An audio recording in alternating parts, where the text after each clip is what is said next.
The French Chef is made possible by a grant from Safeway stores.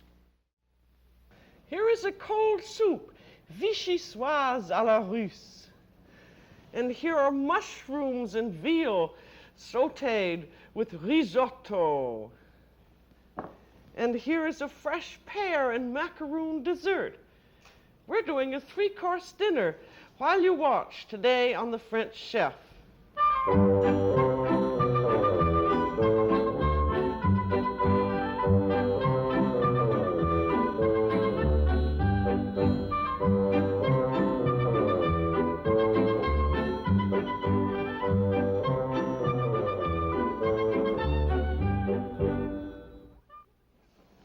Welcome to The French Chef. I'm Julia Child. Today we're going to do a 3-course dinner in half an hour from start to finish.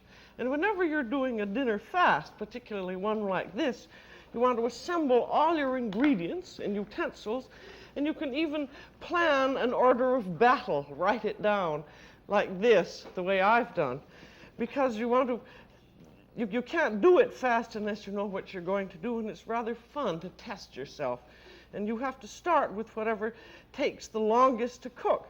And in this instance, it is our dessert, Poires au gratin, or fresh pears baked with macaroons. It's a lovely dessert and very quick to assemble. And I'm just now peeling the pears because I didn't want to waste a minute. And the easiest way to peel the pears, I think, these are fresh pears. They look like commis. I really don't know what the name is, but they're ripe but firm. And you cut the pear right through the middle. You see, you stand it up and cut it through in quarters. I'm going to have to do 2 or 3 more. So you just can see how I do it as I go along. Then I've cut out the core and then rapidly cut off the skin just as fast as I can. And they're rather slippery, so they slide out of my hand a little bit. But you want to be sure that you have a very sharp knife. I think a lot of us find that the kitchen dog work is difficult to do, mainly because we don't have sharp knives. And you should always think of a knife as a tool. And you can also use canned pears for this, which is very good too, but I think the fresh pears have such a lovely flavor that if you can use them, it's best to. You can use other fruit. You could use fresh peaches, or you could use a mixture of fresh fruit and canned fruit. And we're going to have the macaroons, which give them flavor, makes an awfully nice dessert. There are quite a few of these baked fruit desserts, and I think I like all of them practically. And now after you've cut and peeled your pears, you want to cut them into 3/8 inch slices. And I think those are easiest to do right on the board. If you pick it up and cut it this way, it really takes a little bit longer, I think, but it just it depends on what you're used to. And I'm using, for 4 people, I'm using about 3 large pears. If you had smaller ones, you'd have to use a little bit more. There.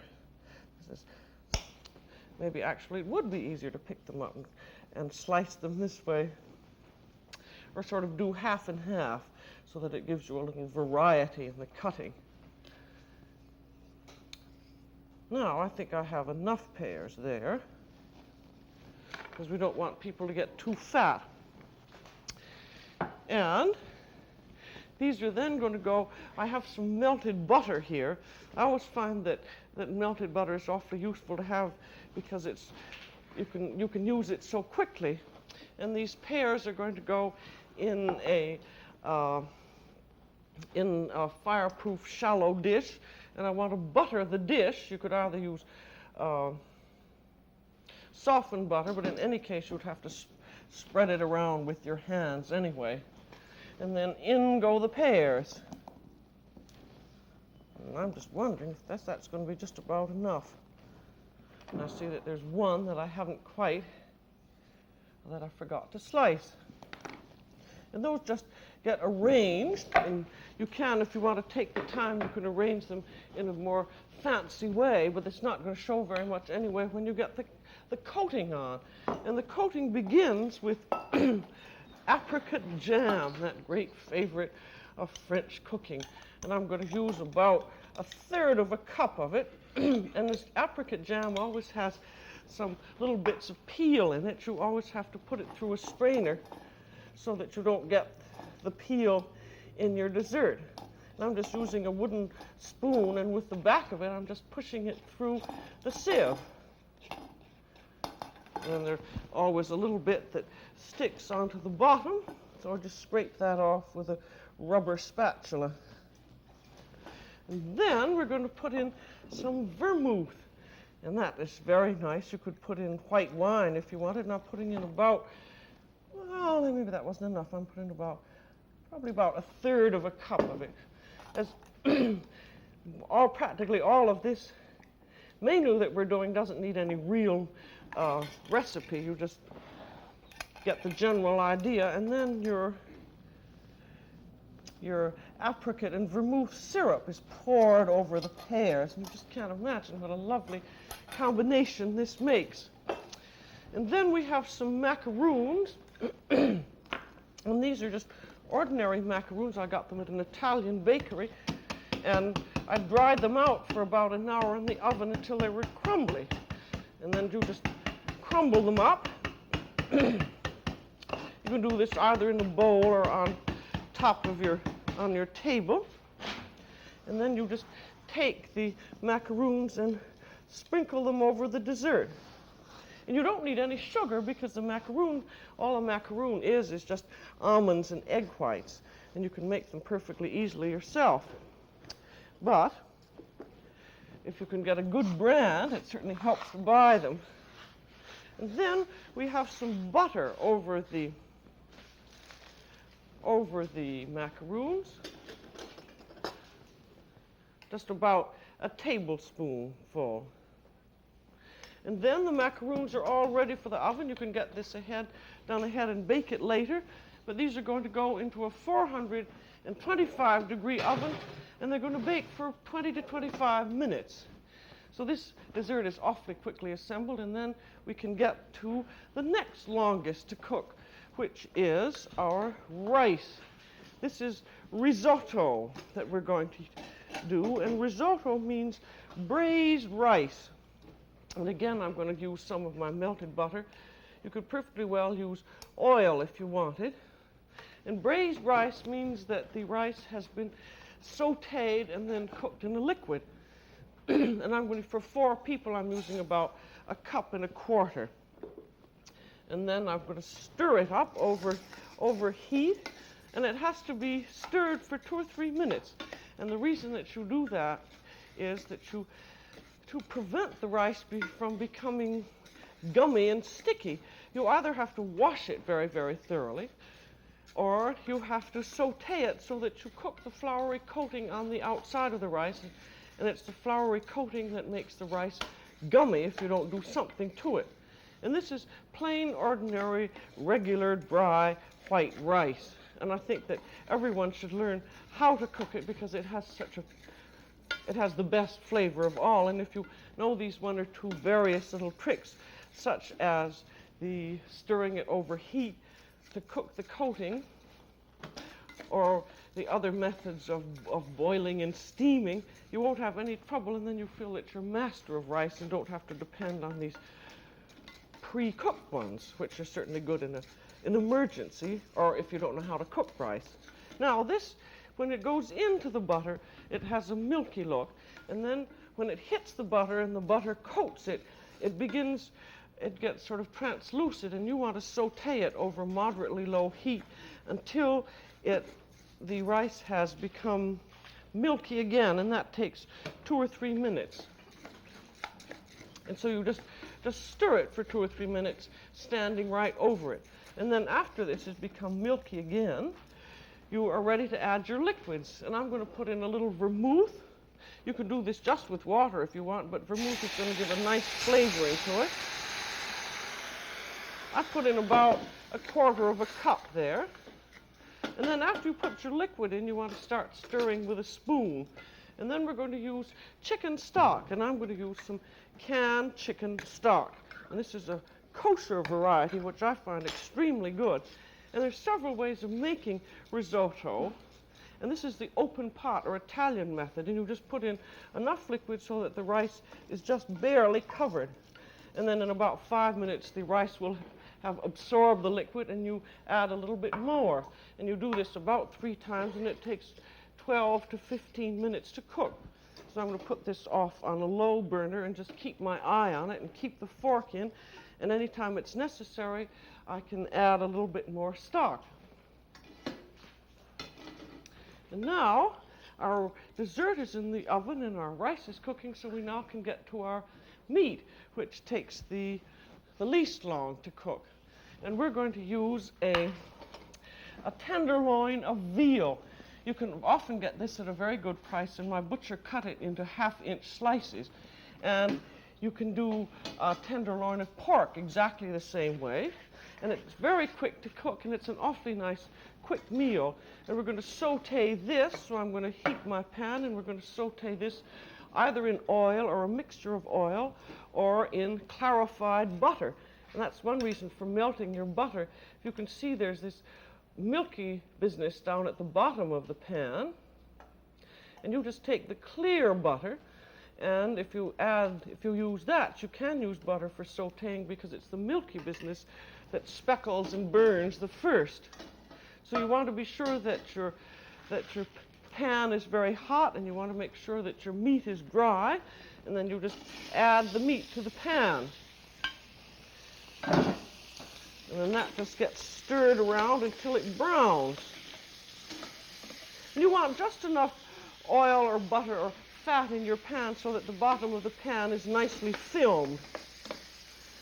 And then if sometimes it seems to cook away, you just add a little bit more, just enough so as to keep your pan filmed all the time. I can't seem to get that piece turned over. If you use tenderloin of pork, you'd start out exactly the same way. I'm going to add a little bit more butter to that now. And then while that's sauteing, I'm going to take another look at my rice. Now look at the rice now. You see that the liquid has practically all evaporated, which means that you want to add a little bit more. And this should always be at a very slow simmer.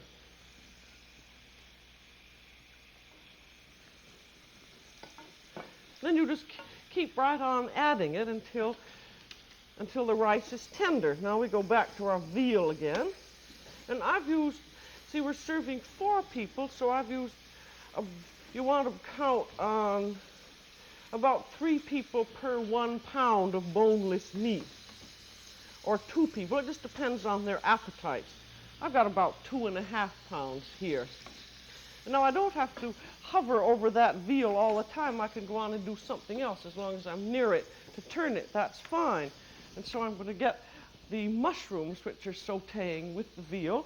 And when you're doing a fast dinner like this, you can't possibly use all fresh ingredients, so you have to rely on the friendly can in the freezer for a few things.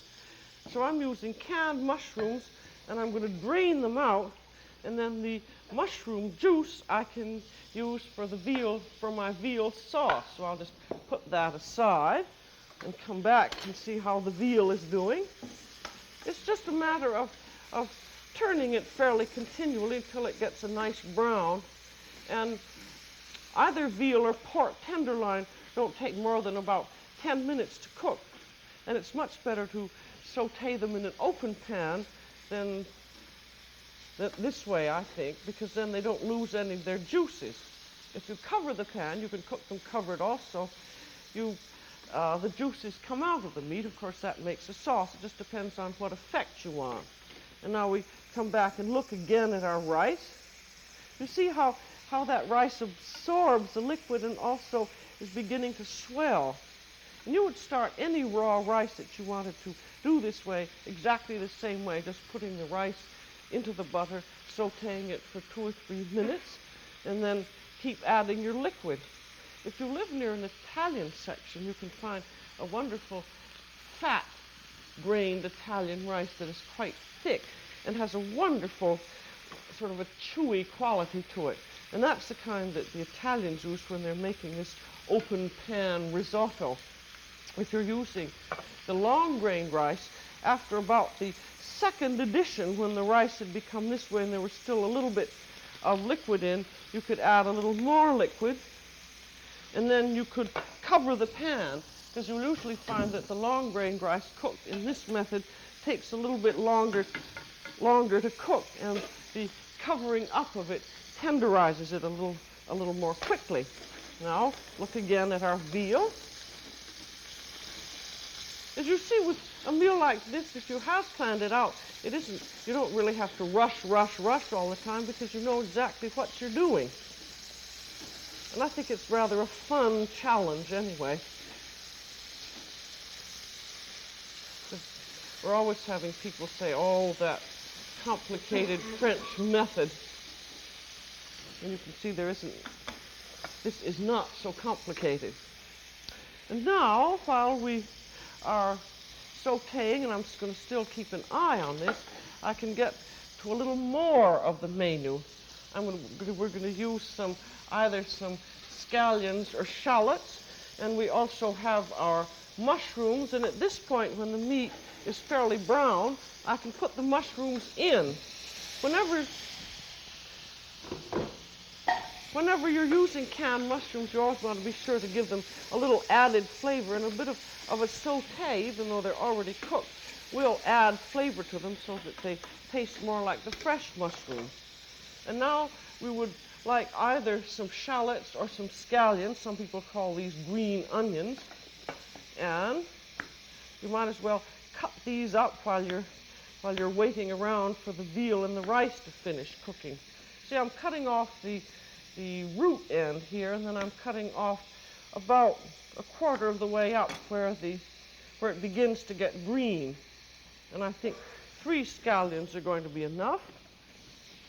And then for easy cutting, cut it in half lengthwise, and then cut the lengths in half. Do that for all of them.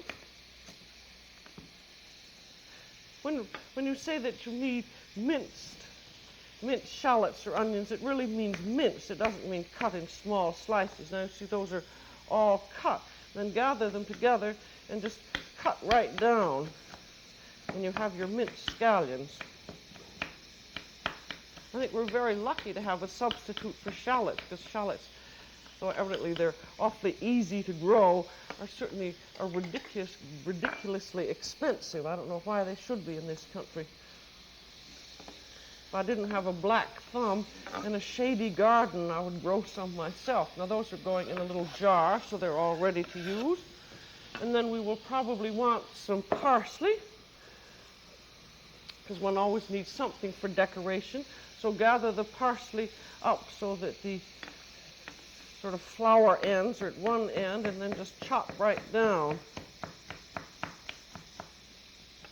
I seem to use more parsley than anyone I know.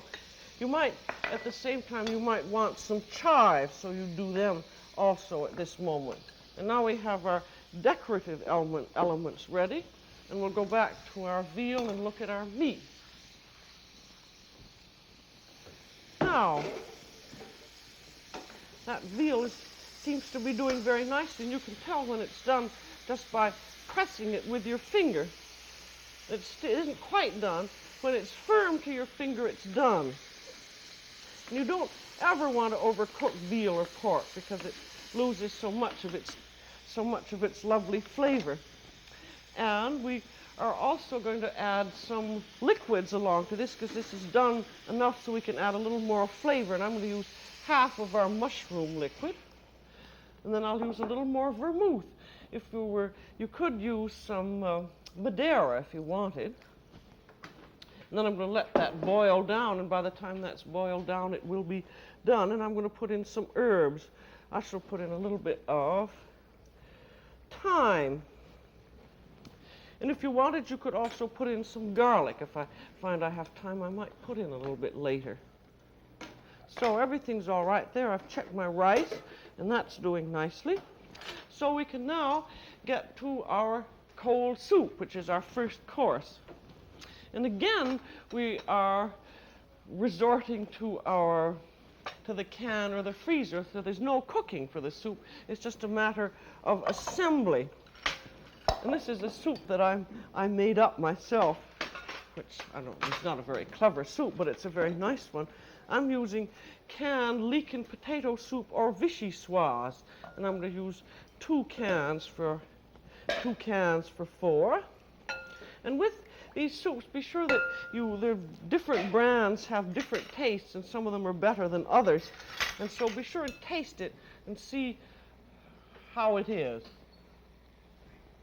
This is a particularly good one, and it really needs just about nothing else to it except a little bit of sour cream.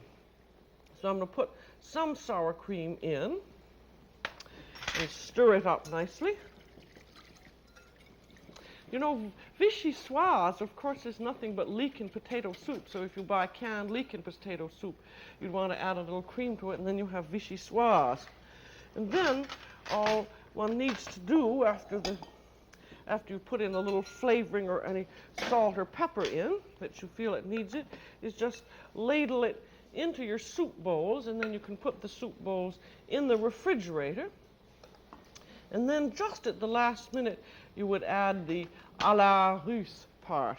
And in this case, the à la Russe is a julienne of beets. Pickled beets would be very nice for this. And you just, I've tried this out before, and what you have to do, so you don't want the beets to sink to the bottom, is to put another dollop of fresh cream right in the middle. And then just at the last minute, you would add your beets. And they go on the top, and see the cream holds them up. Another good soup I've used is using cucumbers, which have been marinated in salt and vinegar, and that's very good. And then you can put on some chopped parsley onto your soup. And this you would do just at the last minute and have everything very cold. And that's all there is to that. That's just a matter of about 2 minutes. It's surprisingly good. Now I'm going to take a look at everything else and see how it's going. See, the juices for our veal have reduced quite nicely. They can reduce a little bit longer, but that is practically done. And you can do this ahead of time and set it aside and reheat it just before you're ready to serve. And so I'm going to set that aside a bit. And then I'm going to check my rice again. Now, as you see now, the liquid is practically all evaporated. And I'm going to take the cover off to let it dry out a bit. And then we're going to get to the sauce for our meat.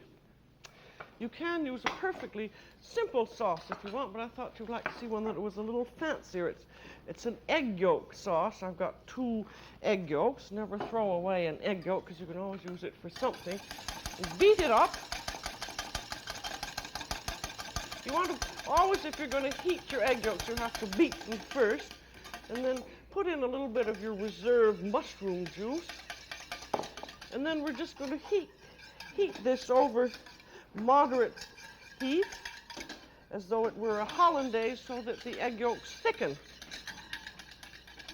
And there's no need, if this is exactly the way you'd make a hollandaise, there's absolutely no need of beating it over a pan of hot water and all that business, because it's so slow. If you keep putting your pan on and off heat until your egg yolks thicken, you're perfectly all right.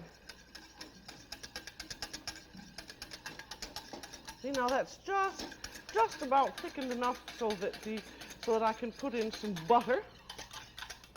See, that just barely holds in the wires of the whip. And then I beat some butter into it very, very gradually.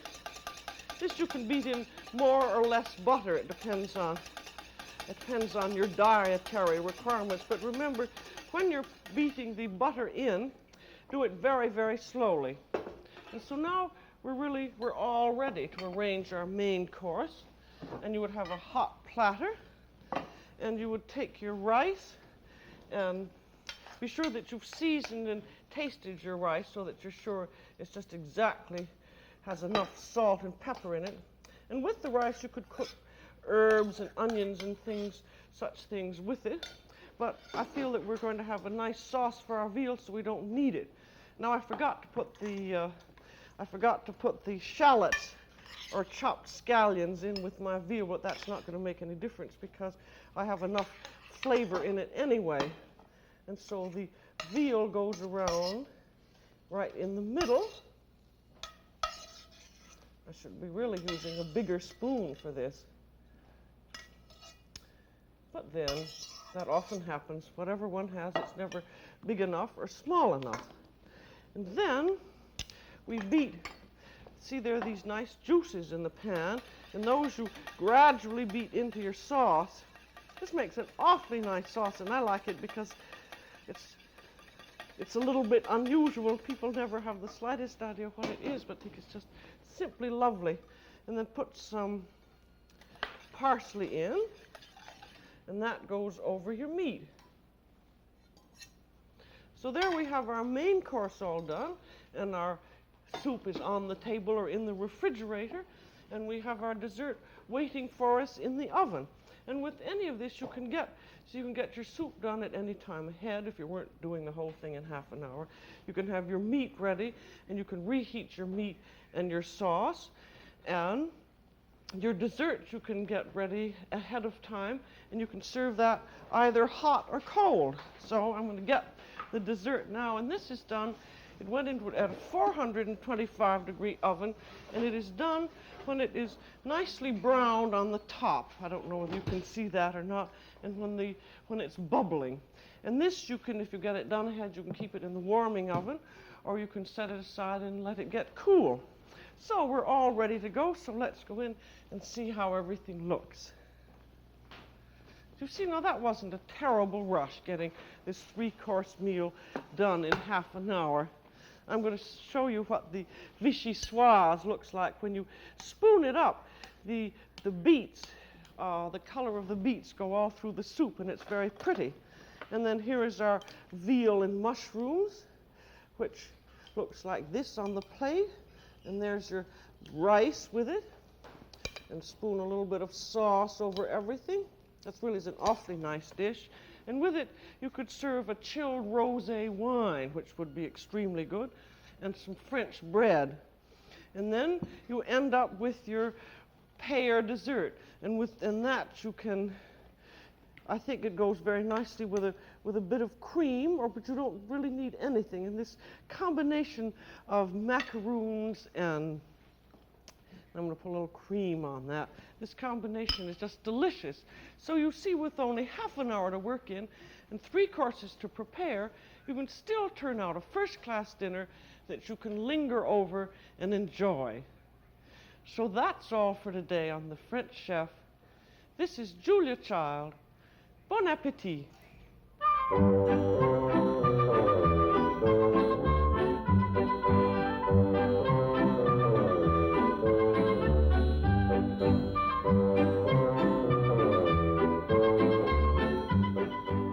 Julia Child is co-author of the book Mastering the Art of French Cooking.